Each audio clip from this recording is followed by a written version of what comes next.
오늘 우리에게 주시는 하나님 말씀을 봉독합니다. 하나님 말씀은 신약성경 요한복음 16장 31절에서 33절입니다.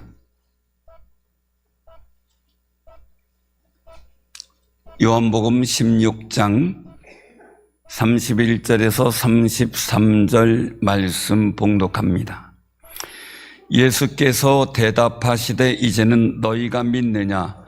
보라, 너희가 다 각각 제 곳으로 흩어지고 나를 혼자 둘 때가 오나니 벌써 왔도다. 그러나 내가 혼자 있는 것이 아니라 아버지께서 나와 함께 계시느니라. 이것을 너희에게 이르는 것은 너희로 내 안에서 평안을 누리게 하려 함이라. 세상에서는 너희가 환난을 당하나 담대하라. 내가 세상을 이겼노라. 아멘. 오늘도 우리 함께 하시는 하나님의 은혜가 예배드리는 이 시간에 임하시기를 주님의 이름으로 축원합니다.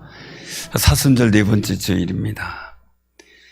보내드린 묵상을 통해 십자가를 향해 걸어가시는 예수님의 발걸음을 기억하는 귀한 삶이 또 귀한 기간이 되기를 바랍니다. 오늘 이 본문 말씀에서는 예수님은 십자가 고난을 앞둔 상황입니다. 제자들과 이제 마지막 대화를 나누고 계셨습니다. 비유로도 말씀하십니다. 그리고 또 예수님의 십자가의 죽으심 또 말씀하셨습니다. 성령의 도우심에 대해서도 말씀하셨습니다. 그 모든 일을 들은 후에 정말 예수님께서 마지막으로 구합니다. 너희가 나를 사랑하고 또 내가 하나님께로부터 온 줄을 믿었으므로 아버지께서 친히 너희를 사랑하심이라. 내가 아버지께서 왔고 나와 세상에 왔고 다시 세상을 떠나 아버지께로 가노라 라는 말씀을 주셔요. 자, 아버지에게서 나와 세상에 오셨어요. 다시 세상을 떠나 아버지께로 간다. 이것은 우리가 살아가는 삶도 마찬가지죠. 이 땅에 태어났고 이 땅에서 떠납니다. 이 땅에 태어난 건 이 땅에 입학하는 거고 이 땅을 떠나는 건 졸업하는 거죠. 우리는 우리 인생 속에 이 세상에 입학했는데 이제 졸업하고 어디로 갈 겁니까? 아이들은 졸업하고 고등학교든 대학이든 중학교든 찾아갑니다. 우리는 주님께로 갈 줄로 믿으시길 바랍니다. 자, 그런데 여기서 이제 이 제자들의 고백입니다. 뭐라고 고백하냐면 30절에 보니까 그렇게 말씀하셔요. 이로써라는 거예요. 이로써 하나님께로부터 나오심을 우리가 믿사옵나이다라는 거예요. 주님이 하나님께로부터 나오심을 믿습니다 이거예요. 즉 하나님의 아들입니다라는 고백입니다. 예수님께서 이제는 너희가 믿느냐라고 오늘 본문에서 말씀하고 계시는 거죠. 기뻐하셨어요. 그런데 예수님은 제자들이 이제 예수님이 당할 고난과 환난 속에서 두려움이 엄습하고 모두 예수님 곁에서 흩어질 줄을 알고 계셨다는 사실이에요. 예수님은 그 멋진 고백을 들었지만 그 고백 후에 그들이 바로 떠나가고 예수님만 고난의 현장에 혼자 남게 되는 상황들을 알고 계셨습니다. 그런데 그 사실을 알지만 떨거나 원망하지 않으셨고 그것 때문에 제자들을 증오하거나 미워하지도 않으셨다는 겁니다. 인생을 살다가 보면 누구나 혼자라고 느껴지는 순간이 다 있습니다. 이것을 가지고 고독이라고 말합니다. 홀로 소천하신 분들을, 홀로 죽으신 분을 고독사라고도 이야기를 합니다. 사방을 둘러봐도 내 편은 없는 것 같을 때, 나를 지지해주고 좋아하던 사람들이 갑자기 썰물처럼 빠져나가 버린 것 같은 고독의 시간이 내게 다가올 때 말입니다. 그럴 때 우리는 마음이 철렁하고 외로움과 답답함에 온몸을 떨 때도 있습니다.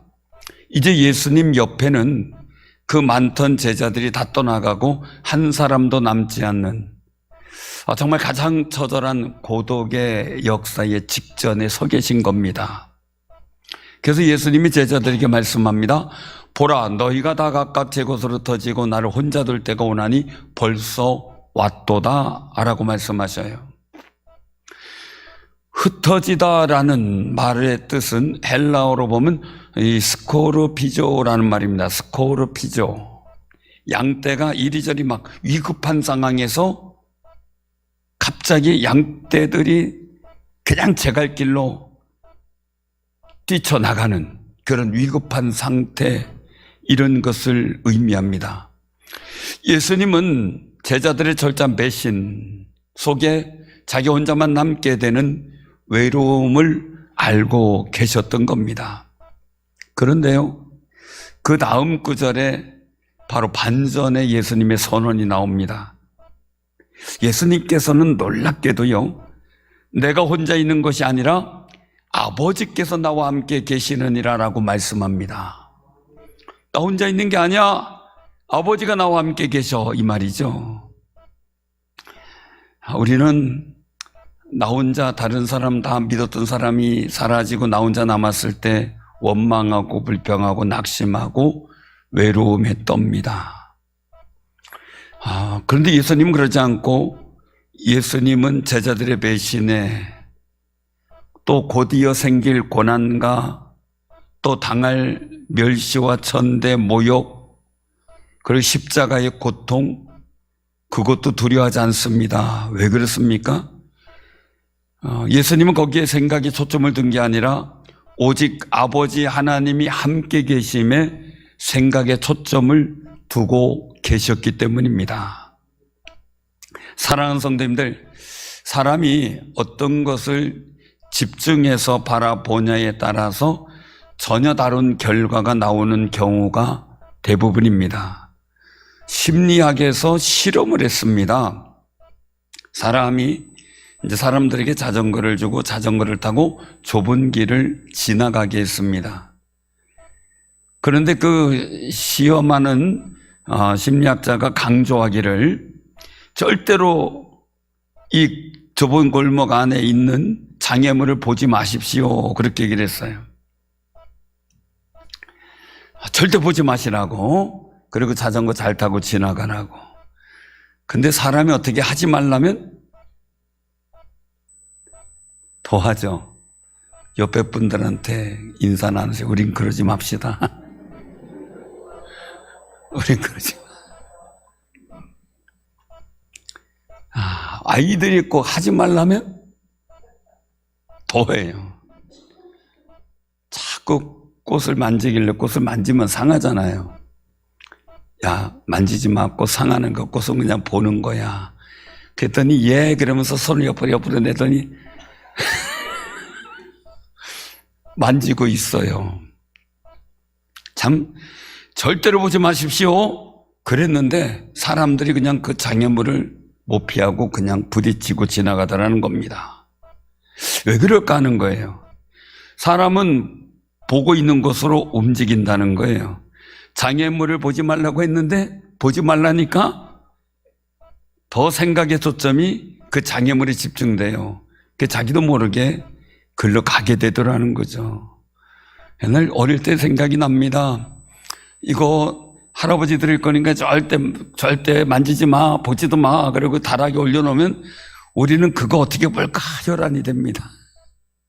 키가 안 자라니까 밑에 받침을 갖다 놓고 기어이 보려고 하는 그런 마음이, 그러니까 먹지 말라는 선악과 밑에서 하와가 그걸 뚫어지게 보는 겁니다. 왜 먹지 말라 그랬을까? 그러면서 말이에요. 운전교습을 잘하는 그 강사들은 그렇게 얘기를 한답니다. 부딪히기 싫으면 장애물을 보지 말고 길을 보십시오 라고 말을 한답니다. 길을 봐야지 자꾸 저거 옆에 벽에 부딪힐까 차에 부딪힐까 그러면 안 된다는 거죠. 왜요? 걱정하는 방향으로 차가 움직인다는 거예요. 사랑하는 성도님들, 우리 인생도요, 두려움을 계속 바라보면 두려운 쪽으로 인생이 끌려가요. 오라 내가 염려하던 일이 내게 생겼구나, 이런 욥의 탄식이 우리도 생길 수 있다는 거죠. 문제만 자꾸 바라보면요, 마음이 점점 무거워져요. 우리 삶을 가만히 돌아보면요, 환경에 초점 맞춘 게 아니라 내 생각의 초점이 마음의 상태를 결정하고 인생의 방향을 튼다는 사실을 발견하게 돼요.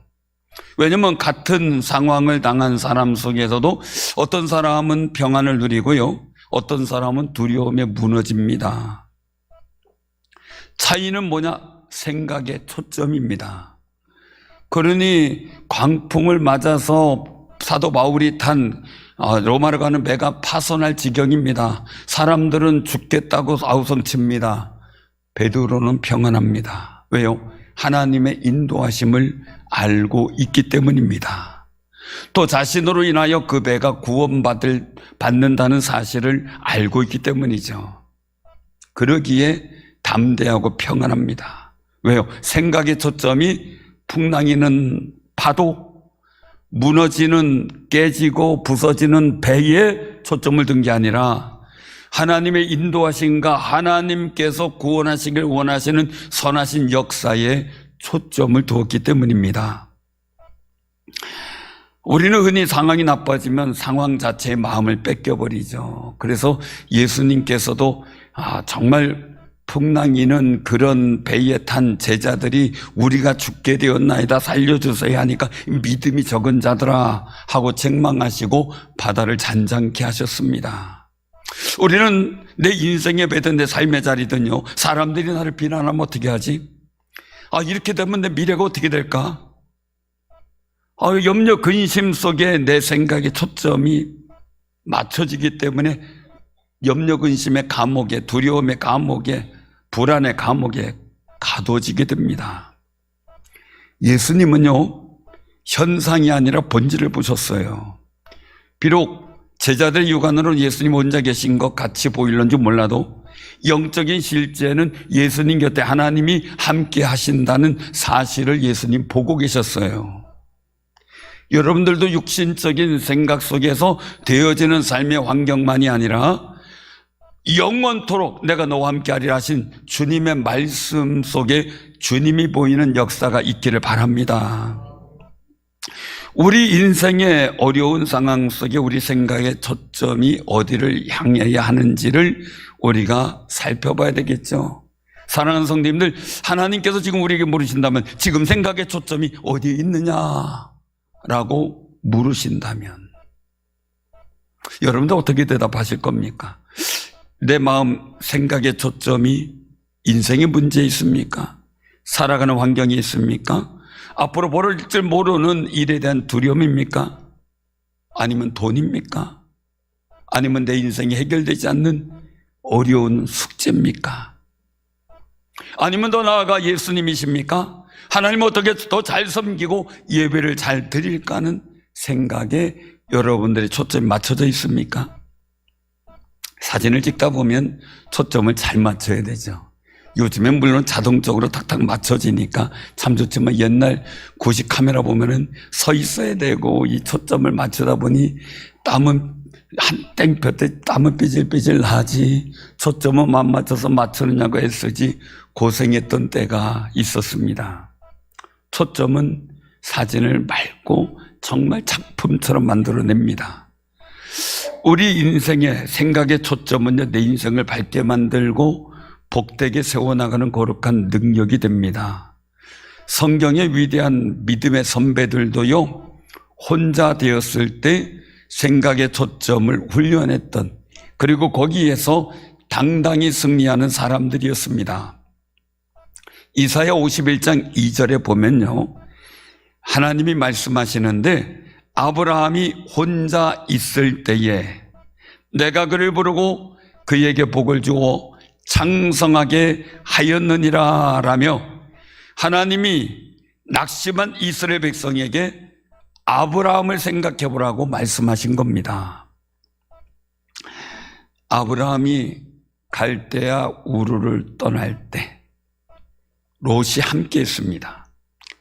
그런데 점점점 번성하고 잘 되다 보니까 이제는 한 군데 머물러 있은 여건이 안 돼서 롯이 떠납니다. 그리고 아브라함은 철저하게 혼자가 됩니다. 미래 보장도 없습니다. 아들도 없습니다. 든든한 조력자도 없습니다. 그러나 그가 믿음의 조상이 될 수 있었던 이유는 혼자라는 외로움에 초점을 맞춘 것이 아니라 자신을 부르신 하나님의 약속에 초점을 맞추었습니다. 포커스를 잘 맞췄다는 겁니다. 창세기 13장 14절 이후에 보면 롯이 떠난 후에 여호와께서 아브라함에게 말씀합니다. 너는 눈을 들어 너 있는 곳에서 북쪽과 남쪽 그리고 동쪽과 서쪽을 바라보라. 보이는 땅을 내가 너와 내 자손에게 주리니 영원히 이르리라 라고 약속하십니다. 이 아브라함은 헤브론에 있는 마므레 상수리 숯불에 거주하며 여호와를 위하여 제단을 쌓습니다. 예배를 드리기 시작했다는 거죠. 여기서 중요한 것은요, 아브라함에게 있어서 홀로 있는 시간은 버려진 시간, 쓸모없는 시간, 낙담과 절망의 시간이 아니라 하나님이 단독으로 만나주시는 은혜의 시간이 되었습니다. 하나님은 혼자 있는 아브라함을 통해 민족을 만드셨기 때문이죠. 여러분들, 아브라함의 자손을 통해 세워진 민족이 유대인들만이 아닙니다. 바로 이슬람 문화권에 있는 사람들, 이스마엘 후손들도 아브라함의 자손들입니다. 그러니 아브라함 한 사람으로 인해 출발된 사람이 민족을 이루었다는 것은 대단한 거죠. 사랑하는 성도님들, 생각을 해보세요. 하나님께서 약속하시는데, 자, 하늘의 묵별을 봐라. 내 자손이 저렇게 될 거야. 땅의 티끌을 봐라. 야, 네 자손이 저렇게 많을 거야. 얘기를 합니다. 근데 정작 아브라함은 아들도 하나 없습니다. 아들 낳을 수 있는 능력도 안 됩니다. 그런데도 불구하고 아브라함이 이를 믿으니 하나님이 의롭게 여기셨다는 거예요. 하나님의 초점을 맞추니 하나님이 알아서 하시겠지. 하나님의 약속을 믿고 살아갑니다. 하나님은 혼자 있는 아브라함을 통해 민족을 만드셨듯이요, 하나님의 역사는 종종 혼자 있는 사람에게서 시작을 하십니다. 예레미야가 3장에 보면 예레미야 선지자가 있었던 상황에서 국가의 멸망이라는 참혹한 현실을 마주하고 있었습니다. 그래서 그는 고백하기를, 내 고초와 쑥과 담즙을 기억하소서, 내 마음이 그것을 기억하고 낙심되오나 라고 고백합니다. 이 자신이 무너지는 나라들 바라봅니다. 말씀을 선포해도 듣지 않는 백성들을 봅니다. 하나님을 떠나 등을 돌리고 외면하고 하나님 배신하는 백성들을 봅니다. 그러니 마음이 낙심되고 쑥과 담즙처럼 쓸 수밖에 없습니다. 그런데 이것을 자신의 마음에 담아두었더니 오히려 소망이 됐다는 겁니다. 어떻게 낙심이 소망이 됩니까? 그 이유를 고백합니다. 첫째는 가만히 살펴보니까 여호와의 인자와 긍휼이 무궁하셔서 이스라엘 백성이 다 진멸되지 않았다는 겁니다. 걔도 그루터기 남은 자들이 있었다는 겁니다. 그 사실에 대해서 너무 감사했고, 둘째는요, 이 사실이 아침마다 기도하면 새롭게 느껴지고 주님이 이스라엘 백성을 인도하시고 그리고 땅 구원하시는 성실하심이 크게 믿어진다는 거예요.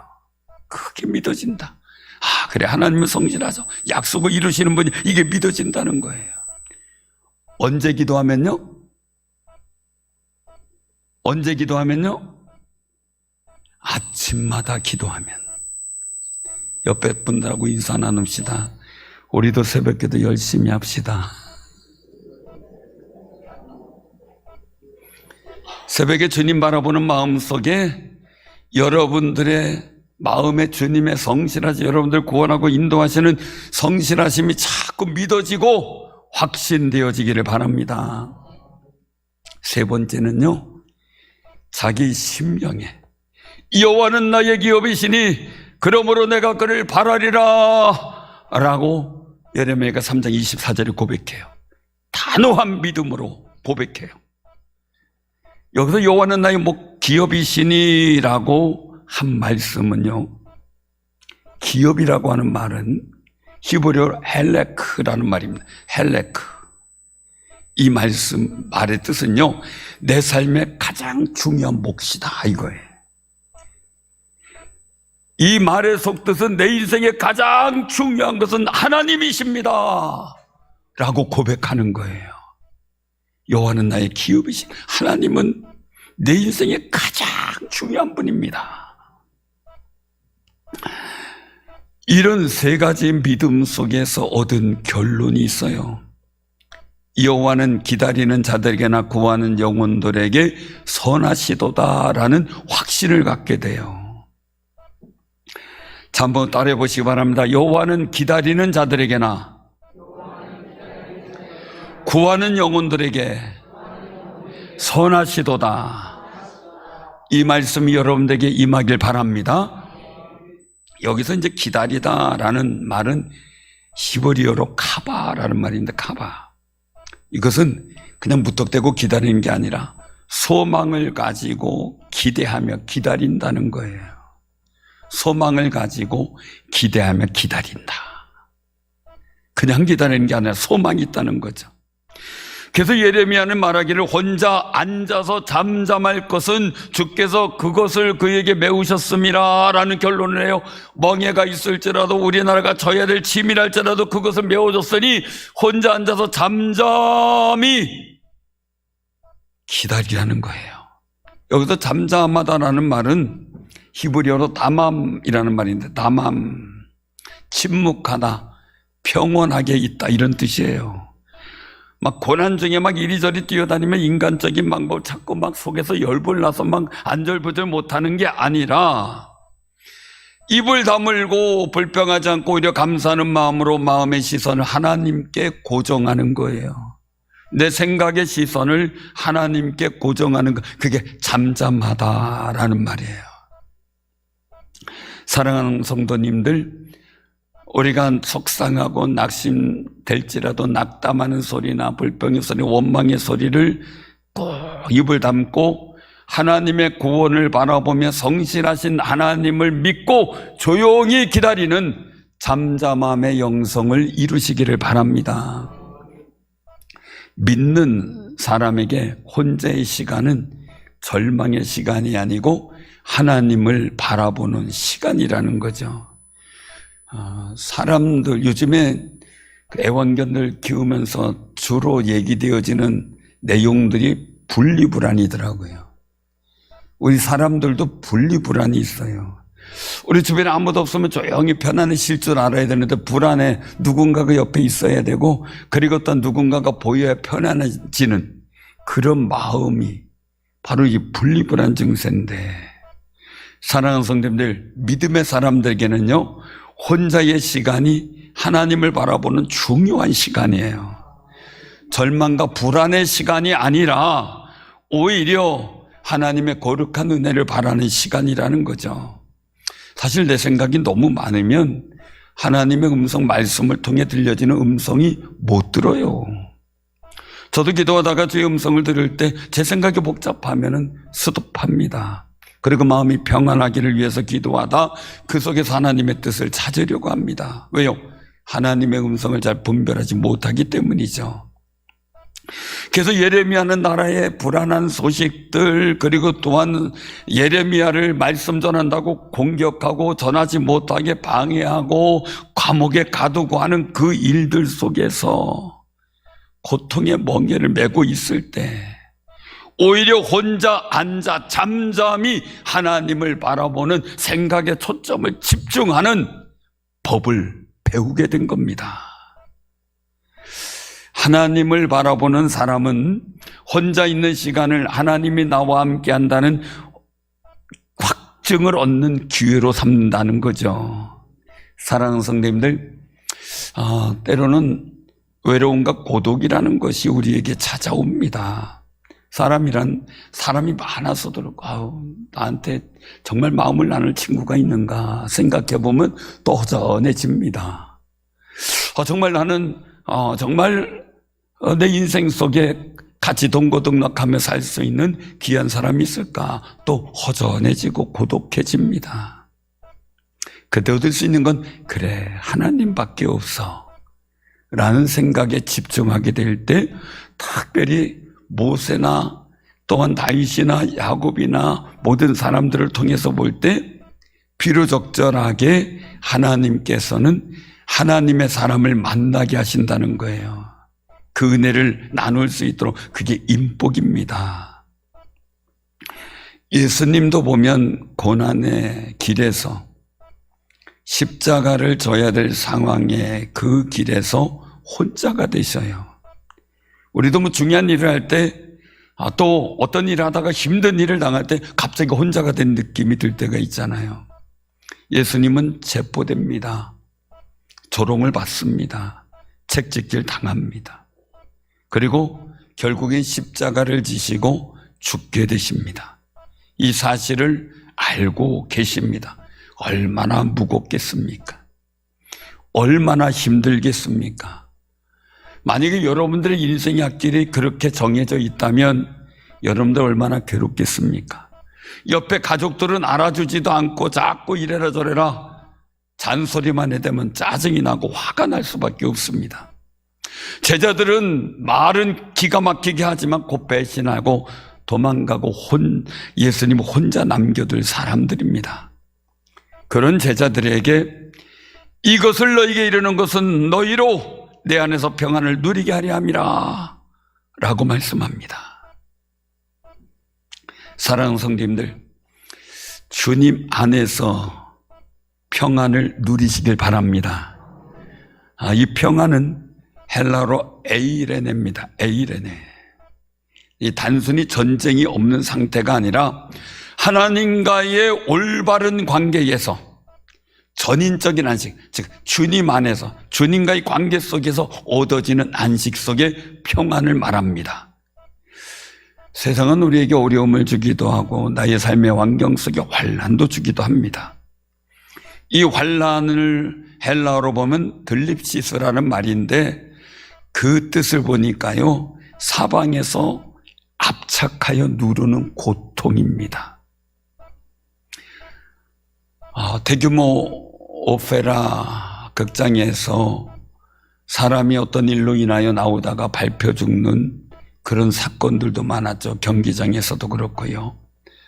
압박해서 누르는 건 죽음입니다. 어느 후배가 방앗간을 해서 한번 시간을 내서 한번 가본 적이 있어요. 전도도 할 겸해서. 근데 기름을 짜고 있더라고요. 옛날에는 걔를 볶아서 근데 자동으로 돌리더라고요. 볶아서 그걸 이 기름 짜는 틀에 넣고 밸브를 돌려가지고 꾹꾹 눌러서 짭니다. 근데 요즘엔 버튼 누르니까 꽉 눌러지니까 옛날보다 더 강력하고 기름이 더 잘 나온답니다. 그때 그 생각을 했습니다. 야, 저렇게 압착하는 저 자리에 있으면 죽음이구나 하는 생각이에요. 경제적 압박, 인간관계의 압박, 질병의 압박, 그리고 주변 환경의 어려움의 압박, 이런 것들이 우리를 짓누르는 고통이 있을 때가 있습니다. 그런 환난을 당하나라는 겁니다. 그런 환난 속에 있지만 주님 안에서 주님 안에 있는 평안을 누리는 방법, 생각의 초점을 하나님께 맞추는 겁니다. 사단은요, 우리 삶의 환난 속에 있을 때요, 짓누름의 압박을 느낄 때요, 우리에게 속삭입니다. 이제 너는 끝났어 말합니다. 그런데 이제 너는 끝났다라는 말은 우리만이 아니라요, 성경 속에 다윗도 사울왕에게 쫓겨 다니고 도망 다닐 때 그 말을 사단이 속삭였을 겁니다. 또 아들 압살롬이 반란을 일으켜서 왕이 자리에 있다가 쫓겨갈 때도 그런 말을 수많은 사람들이 했을 겁니다. 시므이도 먼지를 뿌리며 티끌을 뿌리며 그렇게 말했습니다. 이제 너는 끝났다. 욥도요, 그 수많던 동방의 큰 자로서 재산도 재벌이었죠. 근데 하루아침에 다 없어지고요. 도적 맞고, 그리고 자연재해로 다 사라지고요. 그리고 10명의 자녀도 태풍이 불어서 그냥 한 집에 있다 다 죽었습니다. 그때 사단은 욥에게 말할 겁니다. 이제 너는 끝났어 라고 말입니다.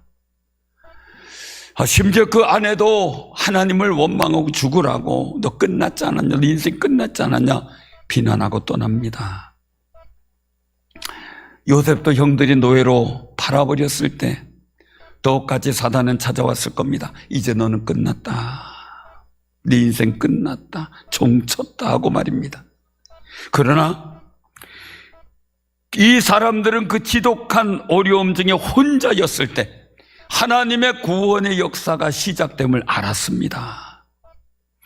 그래서 욥은 어리석게 원망하거나 낙심하거나 좌절하지 않고 감사했습니다. 욥기 42장 5절에 보면 욥은 하나님 만나지도 못하고 친구들의 비난 속에서 혼자 외로움과 고독의 아픔을 느꼈을 때 하나님께 더 가까이 나갔습니다. 그래서 그가 하나님을 체험하고 난 후 고백합니다. 내가 죽게 되어 귀로 듣기만 하였사오나 이제는 눈으로 주를 배움나이다. 감격하여 고백하며 회개합니다.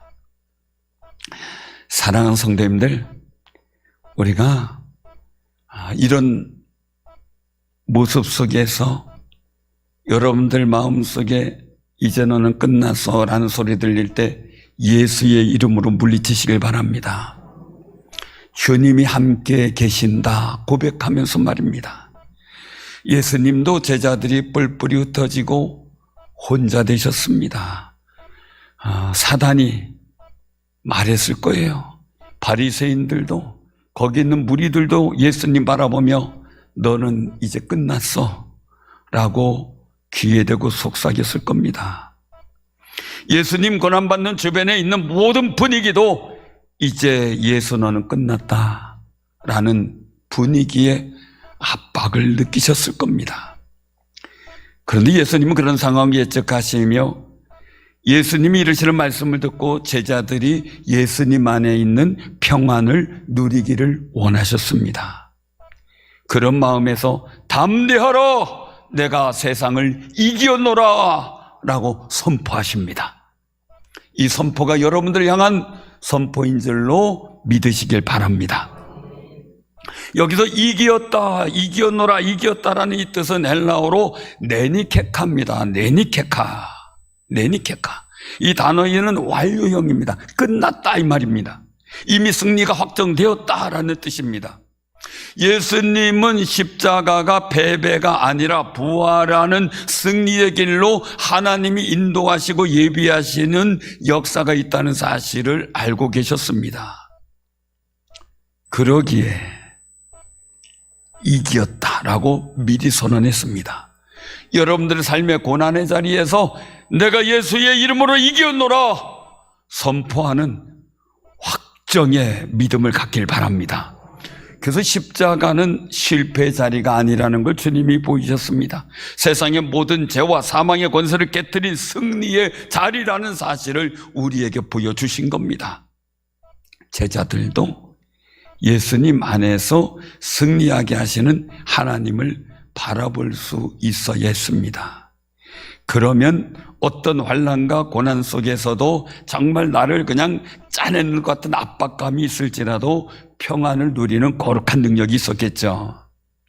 우리가 생각의 초점을 나의 문제에서, 나의 환경에서 예수님을 고난 가운데서 승리하게 하신 하나님께로 옮겨질 때 비로소 세상이 줄 수 없는 예수님의 평안이 우리 영혼과 우리 인생을 덮어주실 줄로 믿으시길 바랍니다. 문제는요, 우리가 혼자 됐을 때가 문제입니다. 왜 혼자 됐을 때가 문제냐? 어떻게 생각하고 판단하느냐입니다. 만약에 베드로가 예수님을 저주하고 부인하면서 닭울음 소리에 놀라 뛰쳐나갔을 때 그는 혼자였습니다. 그는 하나님 바라보며 예수님 말씀 붙잡고 회개하고 통곡합니다. 그의 영혼은 하나님 앞에 쓰임받고, 그리고 또한 다시 예수님이 찾아와 그를 하나님의 거룩한 사역자로 부르십니다. 근데 똑같이 예수님을 바라 배반했던 가룟 유다는 어떻습니까? 혼자였을 때 아무도 그 옆에는 없었습니다. 근데 예수님을 바라보지 못했고, 예수님 말씀도 기억하지 못했고, 하나님도 보지 못했습니다. 상황과 지금의 자기의 처지만 바라보고 있다가 결국 자기 생명을 스스로 끊는 비운을 맞이하게 됩니다. 혼자 있다가 문제의 일들을 많이 당한 사람들을 보게 되죠. 하와 같은 경우 혼자였습니다. 아브라함과 같이 있었으면 그렇지 않았겠죠. 그런데 왜 먹지 말라고 한 선악과를 그렇게 먹음직하게 보고 있었을까요? 그러니 사단이 와서 속삭이는 소리에 넘어갑니다. 그리고 하나님이 하지 말라는 걸 따먹고 나서 죄와 사망의 역사의 저주를 받게 됩니다. 사랑하는 성도님들, 요나도 하나님의 사역을 떠나 부인하고 도망가려고 했습니다. 그러자 배를 탔지만 풍랑이로 결국 바다에 던져지는 역사 속에 그는 큰 물고기 뱃속에 들어가 하나님만 바라보고 탄원하며 부르짖습니다. 그때 그 물고기도 견디지 못하고 토해내 버립니다. 그가 생명을 얻게 된 거죠. 그리고 하나님의 거룩한 뜻을 위하여 사명을 위해 달려가는 모습을 보게 됩니다. 사랑하는 성도님들, 같은 사람 일들이로되 당한 환경 속에 혼자였을 때 그들이 무엇을 바라보느냐에 따라 인생이 달라졌는데, 하나님을 바라보는 사람은 사는 길이 열렸고 회복의 길이 열렸고 승리의 길이 열렸습니다. 그래서 이브리서 12장 2절에 보면 믿음의 조여 또 온전하게 하시는 이인 예수를 바라보자 라고 말씀합니다. 여기도 바라보자는 헬라어 아포론테스라는 말입니다. 다른 것을 바라보지 않고 한 대상, 즉 하나님께, 예수님께 집중한다라는 뜻입니다. 생각의 초점을 예수님의 십자가를 부활의 승리로 만드신 하나님께 두라는 거룩한 우리의 생각의 초점을 맞추는 사순절의 감동이 있기를 바랍니다. 사랑하는 성도님들, 우리가 살아가다 보면 때로는 혼자 됩니다. 상황이 어렵고 마음이 무너져 세상에 나 혼자라고 느껴질 때가 있습니다. 그런 때 내가 혼자 있는 것이 아니라 아버지께서 나와 함께 계시느니라 말씀하시는 예수님을 기억하시기를 바랍니다.